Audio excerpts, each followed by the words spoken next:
সাধারণ সম্পাদক বেলাল হোসেন খান এবং যুগ্ম সাধারণ সম্পাদক আবুল কালাম আজাদ, যুগ্ম সাধারণ সম্পাদক সালিম মুর্শেদ চৌধুরী সহ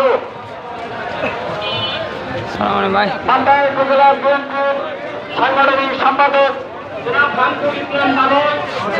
আসসালামু আলাইকুম। অসুস্থ রোগী বেশি আসবে আজকে, কিন্তু লোক ভালো ও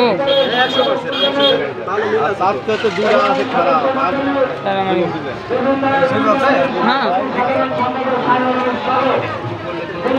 হ্যাং হয়ে গেছে ফেসবুকের লাইভে দিয়ে রিল ছাড়িচ্ছি।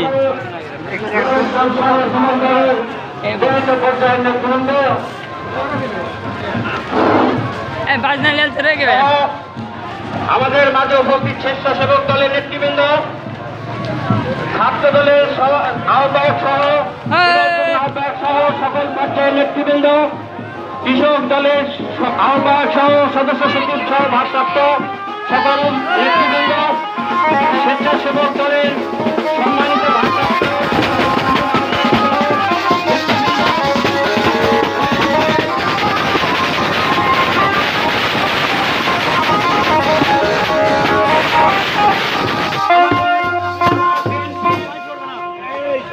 সম্মানিত আরো বিশেষ করে উপস্থিত আছেন সাবেক মান্দা উপজেলা চেয়ারম্যান এবং সাবেক সাধারণ সম্পাদক, বর্তমান দলের 1 নম্বর সম্মানিত সদস্য ডাক্তার একরামুল বাড়ি টিউ ভাই উপস্থিত আছেন।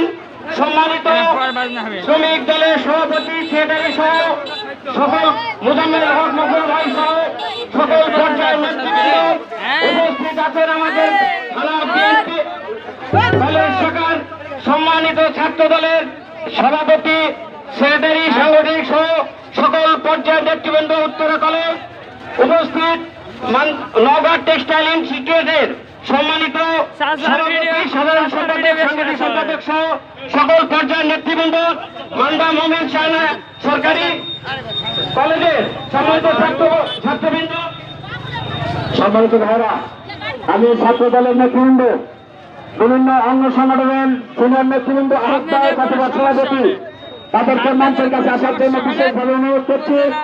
সেই সাথে ছাত্র দল, যুব দল, কৃষক দল, শ্রমিক দল যারা বক্তব্য রাখবেন তাদেরকে মঞ্চের কাছে আসার জন্য বিশেষভাবে অনুরোধ করছি। আউযু বিল্লাহি মিনাশ শাইতানির রাজিম, বিসমিল্লাহির রহমানির রহিম। মান্দা উপজেলা বিএনপি অঙ্গ সংগঠন কর্তৃক আয়োজিত আজকের এই গণ অভ্যুত্থানের বর্ষপূর্তি উপলক্ষে র্যালি ও আলোচনা সভার সম্মানিত সভাপতি, মান্দা উপজেলা বিএনপির সভাপতি, কেন্দ্রীয় বিএনপির সম্মানিত সদস্য জনাব এম এ মতিন ভাই সহ উপস্থিত আছেন যোগ্য সাধারণ সম্পাদক জনাব শফিকুল ইসলাম বাবুল চৌধুরী সহ সকল সিনিয়র নেতৃবৃন্দ এবং বিভিন্ন অঙ্গ সংগঠনের সভাপতি, সাধারণ সম্পাদক, আহ্বায়ক সদস্য সহ সকল অঙ্গ সংগঠনের সকল নেতৃবৃন্দ, সকলকে জানাই বাংলাদেশ জাতীয়তাবাদী কৃষক দল মান্দা উপজেলা শাখার পক্ষ হতে শুভেচ্ছা সহ সংগ্রামী সালাম। আসসালামু আলাইকুম ওয়া রাহমাতুল্লাহ। প্রিয় নেতৃবৃন্দ, আজ থেকে 1 বছর আগে আজকের দিনে হাসিনা সরকার এই দেশ ছেড়ে পালিয়েছে। এই ছাত্র জনতার গণ অভ্যুত্থানের মাধ্যমে এই ফাঁসির সরকারের বিদায় হয়েছে, কিন্তু আজও দেশে ষড়যন্ত্র চলছে। আমাদের সাবধান থাকতে হবে। এখনো দেশে ভিতরে ষড়যন্ত্র চলছে।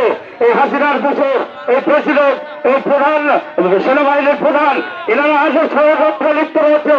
তাই আমরা এই ষড়যন্ত্রের মোকাবিলা করার জন্য আমাদের কেন্দ্রীয় বিএনপির ডাকের অপেক্ষায় রইব। যে কোনো সময় যে কোনো ডাক আসলে আমরা আজকের মতো ঘোড়ার মতো লাফিয়ে করবো। প্রিয় নেতৃবৃন্দ, তার সঙ্গে আমরা আজকে আনন্দ প্রকাশ করবো যে 10 তারিখে হাসিনা সরকার পালিয়েছে, এর জন্য আমরা আনন্দ প্রকাশ করবো। সাথে সাথে আমরা সুখ প্রকাশ করবো যে এই 5 তারিখকে ফিরিয়ে আনার জন্য আমাদের মা বোনেরা, আমাদের ছোট ছোট বাচ্চারা, আমাদের ছাত্র জনতা রক্ত ঢেলে দিয়েছে, রাজপথে রক্ত